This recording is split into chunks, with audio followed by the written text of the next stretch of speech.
Hello everyone. आज हमने accounts में क्या करना है, लिमिटेशंस पढ़नी है। लिमिटेशंस मतलब अभी तक हमने ये देखा कि अकाउंटिंग क्यों की जाती है, अकाउंटिंग का क्या बेनिफिट है। पर जब हम ये अकाउंटिंग करते हैं ना कहीं कुछ इसमें खामियां होती है। देखो, हर चीज जो हम लाइफ में कर रहे हैं जरूरी नहीं है कि सिर्फ उसका पॉजिटिव पॉइंट हो, कुछ ना कुछ नेगेटिव पॉइंट भी होता है ना उस चीज का। तो आज भाई नेगेटिव एस्पेक्ट हमने स्टडी करने हैं। अगर मैं अकाउंटिंग की बात करूं तो सबसे पहले यहाँ पे हमारा एक नेगेटिव एक्सपेक्ट क्या आ रहा है कि अकाउंटिंग में जो इन्फॉर्मेशन रिकॉर्ड होती है ना वो क्या होती है, इनकम्प्लीट होती है, मतलब अधूरी होती है। जैसे कि आपने क्या पढ़ा था कि accounting record only financial transactions. Accounting क्या रिकॉर्ड करता है, सिर्फ फाइनेंशियल ट्रांजेक्शंस को रिकॉर्ड करता है।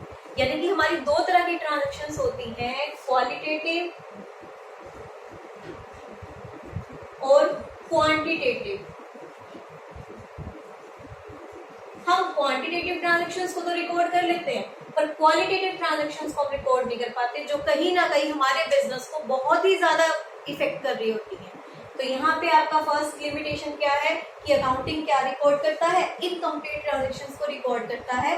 अकाउंटिंग सिर्फ उसी इंफॉर्मेशन को रिकॉर्ड करेगा जो फाइनेंशियल टर्म में होगी। मैनेजमेंट काफी सारी चीजें बदलती है, मैनेजमेंट प्लान बनाती है, पॉलिटिकल पार्टीज है, गवर्नमेंट का भी बहुत ज्यादा इम्पैक्ट पड़ता है हमारे बिजनेस में। तो वो चीजें हम कहीं भी अकाउंटिंग में रिकॉर्ड नहीं कर पाते, बट वो बिजनेस को बहुत ज्यादा इफेक्ट कर रही है।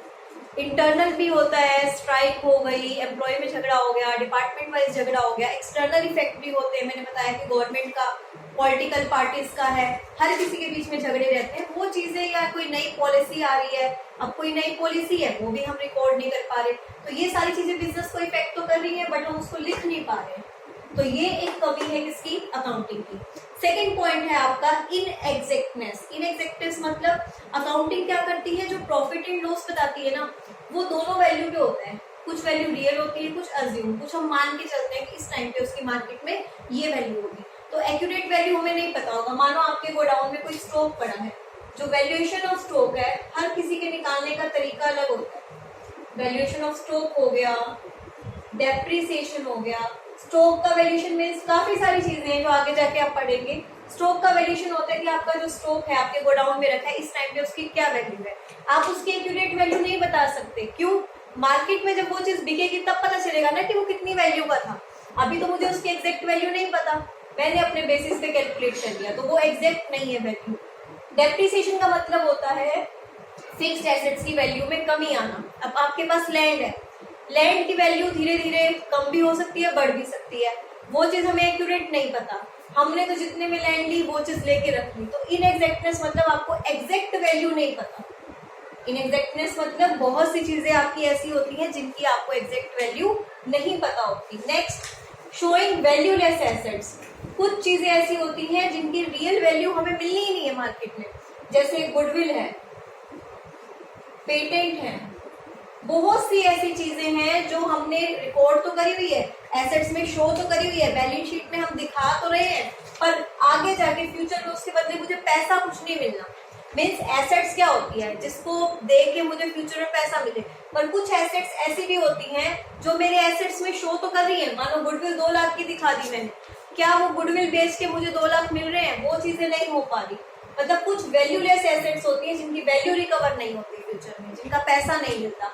फिर है मैनिपुलेशन। मैनिपुलेशन कौन कर सकता है? मैनेजमेंट। जो मैनेजमेंट होती है, संभालती है पूरे बिजनेस को, या ओनर है, वो चाहे तो अपनी मर्जी से किन्हीं चीजों की वैल्यू को मैनिपुलेट कर सकता है, उनके साथ छेड़ाछाड़ी कर सकता है, क्योंकि सारे अकाउंट्स उसी के हाथ में है।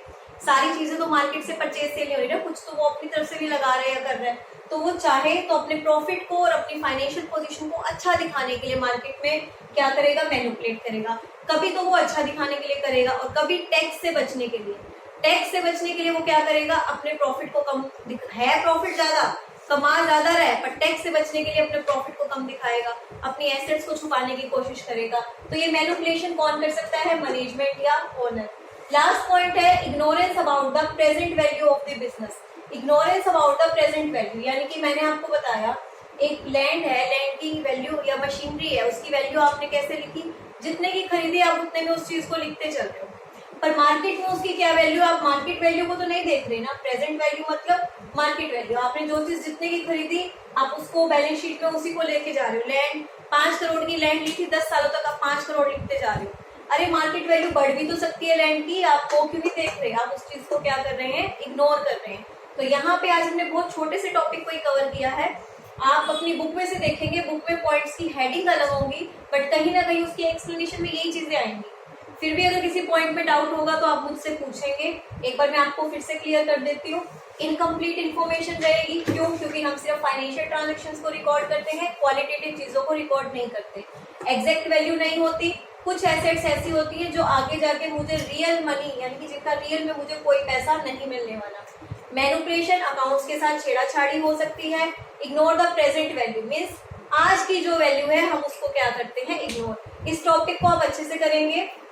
इसको पढ़ने के बाद हमारा एक लास्ट टॉपिक ही रह जाएगा जो भी है, और फिर हमारा फर्स्ट चैप्टर भी कंप्लीट हो जाएगा। आज के लिए इतना, थैंक यू।